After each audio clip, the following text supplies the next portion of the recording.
Florida Gators new head coach Jon Sumrall has absolutely dominated his first week as head coach.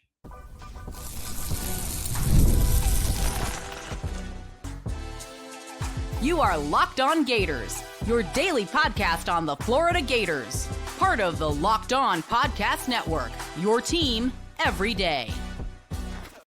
Hello and welcome back to another episode of Locked On Gators, part of the Locked On Podcast Network, your team every day. Thanks for making Locked On Gators your first listen of the day every day. We are available daily and free reviews the podcast and on YouTube. Today's episode of Locked On Gators is brought by Game Time. If you want to go to see, the Florida Gators basketball team play anytime near you, go to Game Time. Download the Game Time app, create an account, just Locked On College for $20 off your first purchase. And Jon Sumrall was met with a lot of resistance, we'll say, right? That's what we'll say. He was met with a lot of resistance as head coach of the Florida Gators. The Friday that we found out, hey, it won't be Lane Kiffin, there was a lot of we'll stick with resistance, protesting, whatever it is that you want to say, however you want to describe it.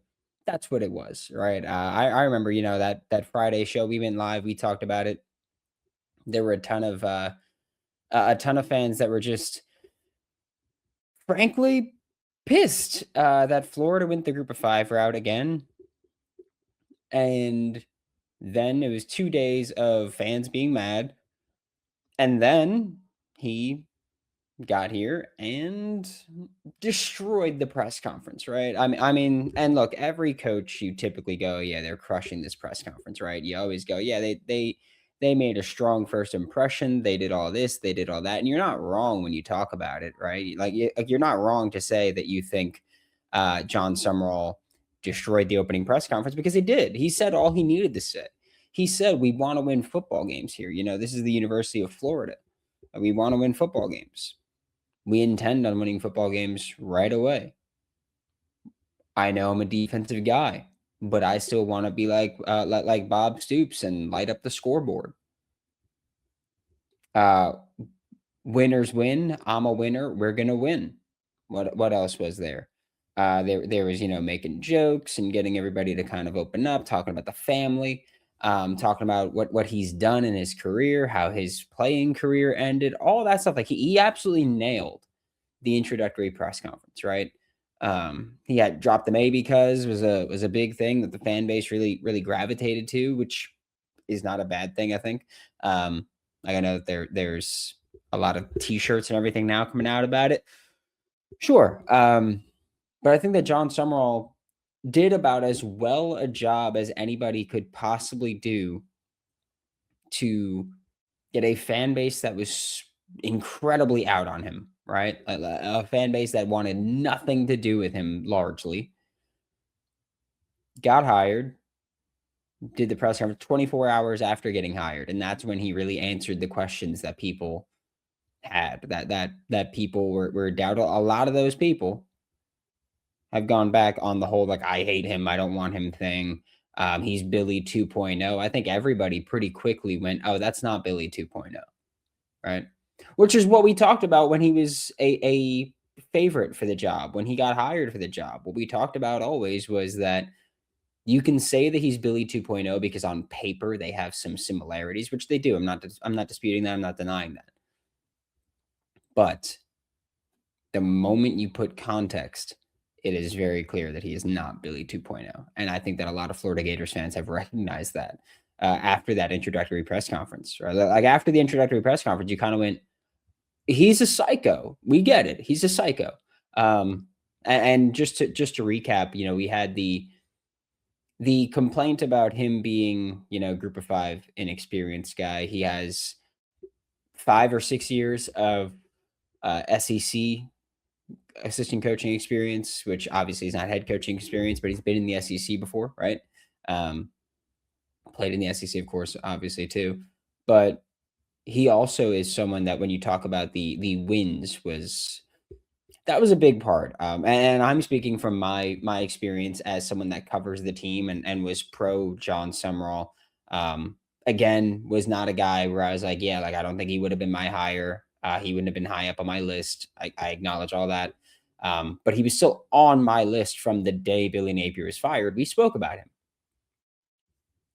I think that when you put context to the numbers that look similar, things matter, like and things change, right? I think that two of the biggest things I saw where people would compare him was that they had similar win percentages. I think Jon Sumrall has like one more win, one less loss. Well, now two more wins after winning the American Conference Championship on Friday night. But then also that their margin of victory was fairly similar. And I can't dispute that, right? I can't dispute either of those things, that their win percentage is similar and that their margin of victory is similar. What I can dispute, though, is that, and actually, I will dispute one thing about the margin of victory, is just that in the group of five, games are usually closer from top to bottom of the conference, right? Like I think in the SEC, you'll see some teams like Georgia will beat up on whoever the lowest ranked team is that year. I think in the Big Ten, you'll see that destruction. I think in a lot of these Power Four conferences, you will see the best team in the conference destroy the worst team in the conference. In the group of five or now group of six, it's much closer, right? And not to brag, but spoken as someone that went to Toledo and has watched that team win a few conference championships. Not a ton of just absolute annihilations, right? So you can say that.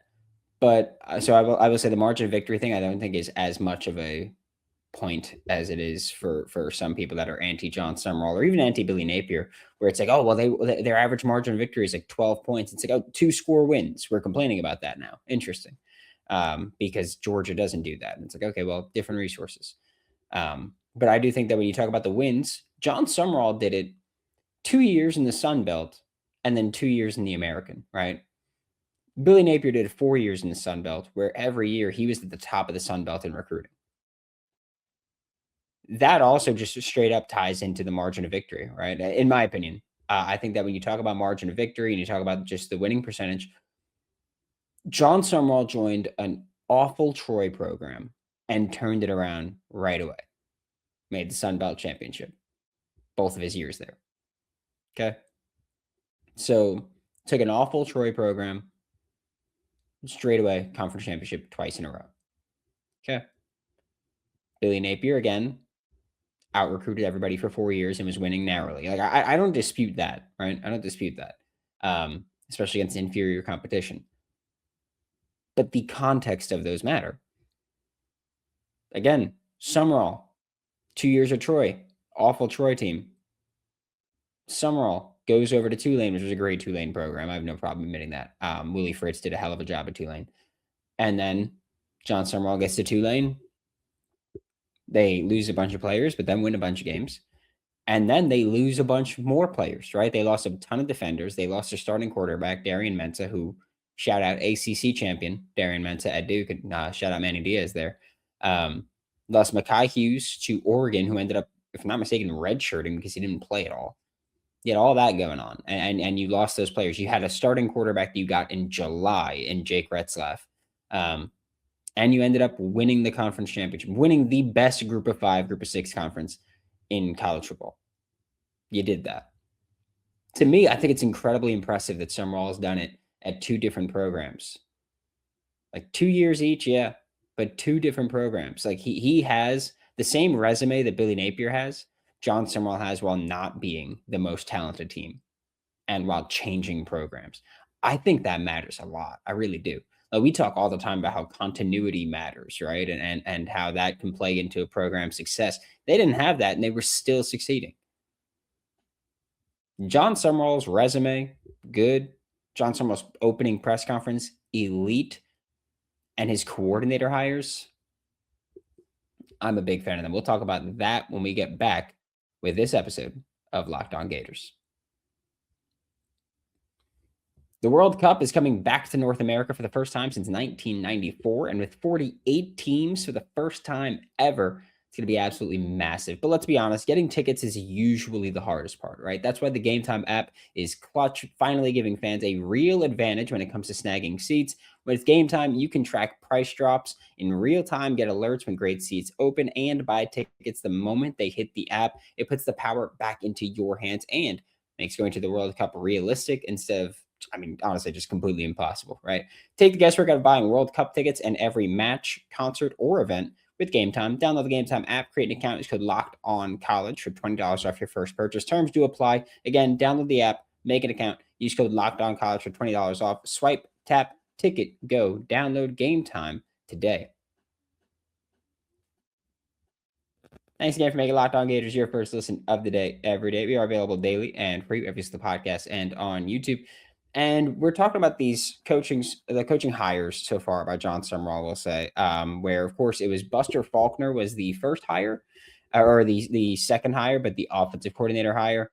And Brad White was the defensive coordinator hire, which happened immediately, right? I mean, that one was made very quickly. Jon Sumrall got hired on Monday, and Tuesday, I think it was, Brad White got hired as defensive coordinator, maybe Wednesday. And on Sunday as well, Mark Stoops at Kentucky got fired, which made it easy to get Brad White, right? And Jon Sumrall, of course, coached at Kentucky with Mark Stoops or under Mark Stoops with Brad White. And I also do think that there were a lot of people, myself included, who went, Mark Stoops is available. He always has elite defenses. What if Jon Sumrall went and got Mark Stoops? And that didn't happen for whatever reason, right? Maybe Mark Stoops didn't want to come coach for a first-time SEC head coach.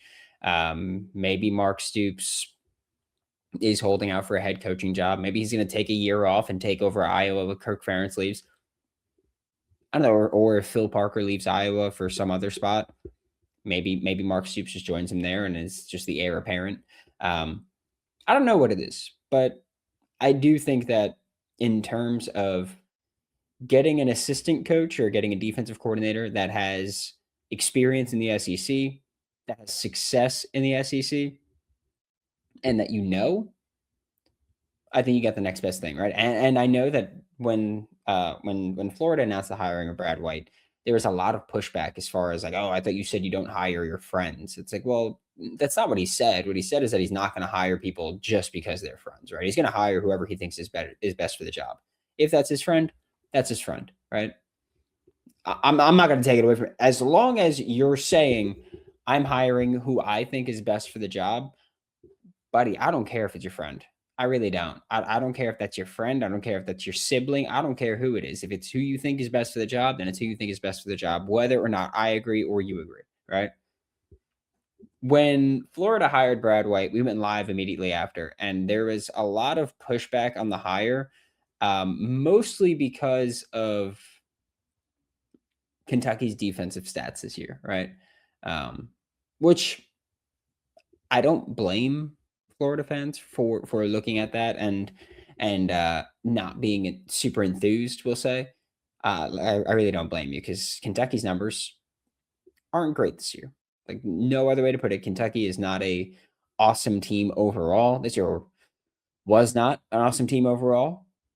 So for a lot of fans, you saw Kentucky's numbers and you went, I'm not impressed, which again, I don't blame you, right? Kentucky's defense this year ranked 76th in the nation, allowing 26.4 points per game, which I will also say Kentucky had a hell of a hard schedule this year. Like I don't think that really matters for it, but I will say hell of a hard schedule. So Kentucky allowed 26.4 points per game. Florida allowed 24 points per game. Florida was 63rd in the country. And again, Kentucky was 76th. And I think everybody that's a Florida Gators fan will tell you Florida did not have the 63rd best defense in the country, right? Florida's defense was considerably better than 63rd in the country. But Florida fans will also tell you, well, the offense held you back. You had a quarterback that turned the football over all the time. And the defense eventually broke and eventually gave up, right? To which I just say, like, why don't we give Kentucky that same grace? You know, I don't understand that because when I look at those two offenses compared to each other, they're completion percentage, incredibly similar offensively, right? Incredibly similar offensively. Their yards per carry, Florida's offense was actually better than Kentucky's offense in terms of yards per carry, right? In terms of first downs per game, basically similar, right? They're both in the 19 area. You look at, penalties, they were, again, practically identical. Kentucky's at 41, Florida's at 43 yards per game given up because of penalties. And then you look at turnovers, which is, I think, what a lot of Florida Gators fans will say is why their defense was so bad, is because their offense kept putting them in bad situations. Florida turned the ball over 1.5 times per game, right? 1.5 times per game. Kentucky turned the ball over 1.8 times per game. Similar numbers, right? But again, Kentucky is worse in a lot of these areas offensively than Florida is. Kentucky, honestly, the big difference is just that Kentucky got into the end zone a little bit more. That was it. But in terms of basically every other way that these offenses can be similar production-wise, they are. And Kentucky's a little bit worse. So I don't know why we give the grace to Florida's defense and not Kentucky's. I think both defenses deserve it. I'm not saying that Florida shouldn't get it or Kentucky shouldn't get it. I think both deserve it. And I think that when you look at we talked about the Louisville game when we were live, we looked at the Louisville game because that was the last game of the season for Kentucky, and Kentucky lost that game 41-0. In which case, obviously, not awesome for Florida or for Brad White, right, who is now Florida's defensive coordinator. But you look at how Louisville scored, and it was a massive punt return set up a first and 10 or first and goal from the 10. Louisville scored. Okay. Missed field goal by Kentucky sets up a short field again. And I do mean short field. I don't mean like, oh yeah, they only had to go 65 yards. At the 50. It was the 50. Okay. So you had a 10-yard drive, a 50-yard drive. There you go. Then you had an 80-yard drive. That's great for Louisville, right? You had a 48-yard field goal there. You had a turnover on downs deep in your own territory from your own 15. So Louisville scored a touchdown on that. You threw a pick. Louisville had a long scoring drive there. I'm not taking that away from them. Then you had another turnover on downs in your own territory, and Louisville scored a 30-yard drive or scored a touchdown on a 30-yard drive. I know that was a lot of numbers, but you know what a lot of those numbers were? That, hey, Louisville was put in really good spots to score. I can't just look at how many points per game they gave up and go, oh, yeah, that means that they're bad, because I've seen Florida give up points in games where I know that they weren't bad. So I can't just say that. What I can say is that Kentucky's defense was all right statistically, right, in terms of yards per dropback. I think that they were, we'll say, not the best passing defense, right? I think part of that comes from having no pass rush whatsoever. We'll see how that goes and how that improves and how that develops. But I think that Brad White was a great hire for Jon Sumrall, right? I do. I think Brad White was a fantastic hire for Jon Sumrall to just say, I've got a guy that has caused hell in the SEC for 6 years as a defensive coordinator, which matters a lot, by the way. Like we could talk about what 2025 Kentucky did, right? But we could also talk about how in 2024 Kentucky had the 33rd scoring defense in the entire country, right? We could talk about how in 2022 they had the 13th scoring defense in the entire country. How in 2021 they had the 26th scoring defense in the entire country. Like, we could talk about all that. 2019 they had the 14th scoring defense in the entire country. We could talk about all that, right? We could also talk about how Brad White has consistently made games ugly for schools like Ole Miss, like Georgia, for coaches. Those coaches, right? Lane Kiffin, Kirby Smart, how he's made games ugly for them. We could talk about that too. Like, I don't think people were wrong when they've said that, it feels like Jon Sumrall kind of hired a staff that he felt would give the Kirby Smarts of the world fits. I'm cool with that. I really, really am cool with that. We are going to talk about the other hire for the Florida Gators, the offensive hire that is Buster Faulkner, when we get back with this episode of Locked On Gators.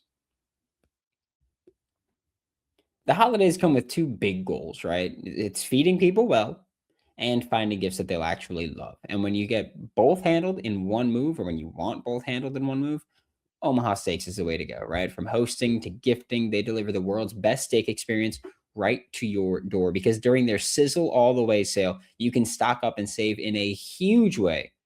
50% off site wide at omahasteaks.com. And it gets even better. Locked On College listeners, not just Locked On Gators, Locked On College listeners get an extra $35 off with code COLLEGE at checkout. So you could save big on gourmet gifts and more holiday favorites with Omaha Steaks. Visit omahasteaks.com for 50% off site-wide during their Sizzle All the Way sale. And for an extra $35 off, use promo code COLLEGE at checkout. Terms apply. See site for details. That's omahasteaks.com using code COLLEGE, COLLEGE. Thanks here for making Locked On Gators your first listen of the day. Every day we are available daily and free, wherever in the podcast and on YouTube. And the other hire that Jon Sumrall made last week that I think a lot of Florida Gators fans rightfully love was offensive coordinator Buster Faulkner, as we will like to call him, a bad mother Faulkner, right? And offensive coordinator from Georgia Tech, by the way. And I can't express how awesome the hire was, right? Like Buster is a name that we've spoken about for a while, someone that we've been very high on, someone that I think is a great OC. And I think that Buster Faulkner is one of those names where the more you learn about him, the more you go, oh, he actually is like the elite coordinator hire that so many fans wanted, which, by the way, boosters said, and fans acted as if that was promised to them, which we can have a whole other conversation about how boosters opening their mouths are not good for the program, and how it consistently shoots the program in the foot. But that's not my job, right? I'm just here to talk ball. That's it. But we can say that I think this is the elite hire. I think the measure of an elite coordinator is, as a DC, how do you fare fitting your system around players, but also adjusting your defense, week to week to face the different offenses. Which I will also say this for the people that bring up Jon Sumrall's defensive stats.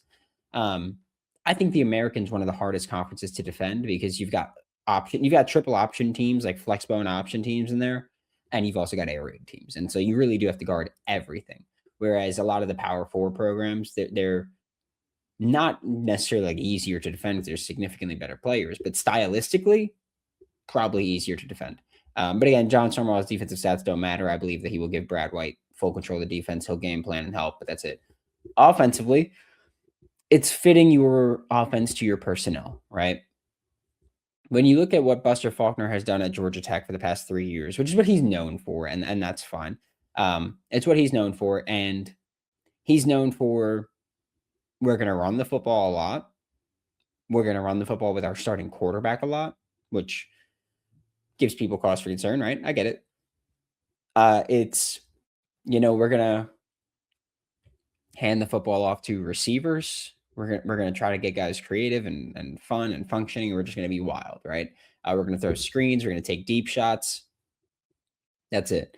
I think a lot of people see that and they go, well, I don't want DJ Lagway doing that, right? A lot of them will see that and say, well, I don't want DJ Lagway running the football 16 times per game like Haynes King did. To that point, I just bring up Buster Faulkner's 3 years at Georgia Tech. 2 years prior to that, he was at Georgia as the quarterbacks coach, not offensive coordinator. Quarterbacks coach. Stetson Bennett has given him a ton of credit for his development, all that fun stuff. And then prior to that, Buster Faulkner spent a lot of time as an offensive coordinator. He's been an OC since, I think it was 2008, and he's been an OC every year except for the 2 that he was at Georgia. It's a lot of experience as an OC, right? The offense is very different than Georgia Tech from what Buster Faulkner has done in his career. But also, when you look at what Buster Faulkner has done as an offensive coordinator, he consistently changes his offense completely to fit his players. He does. Georgia Tech, he runs with Haynes King the way he does, not because he wants to run that way, but because he has Haynes King. You want proof? Look at his other offenses where they set passing records for the school, where he's had 1 year where they go, hey, we're going to have 3 guys with 100 plus carries, and the next year we're going to throw the ball 550 times. We've seen that. Like Buster Faulkner has shown that. And I think that that's the measure of having an elite coordinator. I think that what you're going to see is a bit more of a closer to the Hatch attack, right? Chris Hatcher was a longtime head coach at the D2 and FCS level.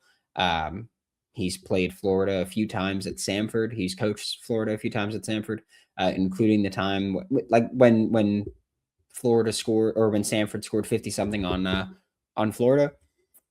That was the Hatch attack offense. That's what that was. That was Chris Hatcher doing his job. And Chris Hatcher was the head coach at Valdosta State, where Buster Faulkner played quarterback, and where Buster Faulkner was an OC and worked under that staff. It's also where Russ Callaway comes from. So like maybe those guys get spots, right? Chris Hatcher is no longer at Samford now after this 2025 season. Russ Callaway is still up in the air. We'll see what that is. But I would imagine that Buster Faulkner is at least friends with them, right? If I'm not mistaken, Buster Faulkner was Russ Callaway's OC 1 year as well. There's ties there. Okay, there's connections there. But I think that the adaptability is what's huge, because when you recruit, which by the way was also another massive win for Jon Sumrall to keep the class together. But when you recruit, you're recruiting players and you're projecting what they're going to be, but whatever they are is what they are, right? Whatever they become is what they become. And I think that the true sign of adaptability, or the true sign of a good coach, is adapting to having players work out certain ways. Some guys, they never truly develop in certain ways. And I know that we always try to go, well, coaching this, like, there's a lot of factors that go into development, right? It's why I try to not just fault coaches, unless I see it consistently at that position or whatever. Like I talked about with with receiver, we've never, like in recent years, like I love Billy Gonzalez, but we haven't really seen receivers develop. The best receivers that have come in have been portal receivers that have a great year and then leave. That's been it. And so I could say, hey, maybe lost the fastball developmentally there. Offensive line, we say guys haven't really developed a ton, right? Because they haven't. So you could say that with certain rooms, you could say that. But as far as just like any given week, any given year, things could just not go your way. And I think having an adaptable offensive coordinator is huge in that case, because you can have a year where you go, hey, like this guy hasn't developed the way that we would hope he would. We need to adjust how we're going to use him. And I trust Buster Faulkner to do that. I do. I think that a lot of us can talk about what this offense is going to look like next year. I think the only thing we really know is that it's going to be pretty creative. I think that Buster Faulkner has set a tone or set the expectation that his offense is going to be pretty creative. But it's also going to be about getting the football to your best players in the best situations. That's all we know, right? Like the portal is going to change things on this offense, probably. I mean, on this team, right? The draft's going to change things on this team. We'll see what like who's here next year. But again, I think that with Buster Faulkner, most of us can sit tight and go, you hired a guy that I trust to put the players in the best spot possible. And that's kind of all you can ask for, right? If it works, it works. If it doesn't, it doesn't. But as long as you can say, hey, I feel like you put the guys in the best spot possible, the rest is on them. Like this isn't me pulling a Billy and going, guys got to execute. I don't like doing that. But I will say that I could feel as though I can trust my head coach now, or my offensive coordinator now, to go, we put guys in spots. They got to make the plays here. And if it ends up becoming a consistent issue, then that's a coaching issue. But I could feel pretty comfortable knowing, hey, Florida nailed the offensive coordinator hire. I feel good about the defensive coordinator hire. Jon Sumrall off to a hot start. And going to have college football playoff experience. Can't wait to see it. Thanks for making Locked On Gators your first listen of the day. Every day we are available daily and free. If it's the podcast and on YouTube. I think one of these days, I haven't decided which day yet, but one of these days we're going to go live. We'll look through their roster. We'll talk about who we think should be portal risks, who might not be.